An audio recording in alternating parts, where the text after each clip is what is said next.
আসসালামু আলাইকুম ভিউয়ার্স, আজকে আমরা এসেছি এয়ারপোর্টে, আন্তর্জাতিক শাহজালাল বিমানবন্দরে। সেখানে দেখুন বিভিন্ন দেশের সিঙ্গাপুর, দুবাই, মালয়েশিয়া, কাতার ইত্যাদি দেশের মানুষ বাংলাদেশে আসছে। তো আমি একজন বিশেষ মানুষের জন্য অপেক্ষা করছি। দেখুন প্রতিনিয়ত একের পর এক গেট দিয়ে মানুষ তাদের মাল সামান নিয়ে দেশ বাড়িতে আসছে এবং বাড়িতে যাবে। তাদের স্বজনরা তাদের জন্য অপেক্ষা করছে।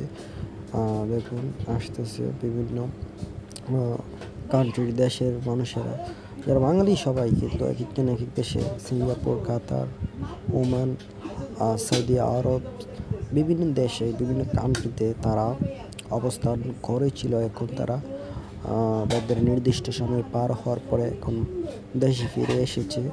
তো প্রত্যেকের স্বজনের জন্য অপেক্ষা করছে। দেখুন দর্শকেরা প্রত্যেকেই তাদের স্বজনদের জন্য অপেক্ষা করছে।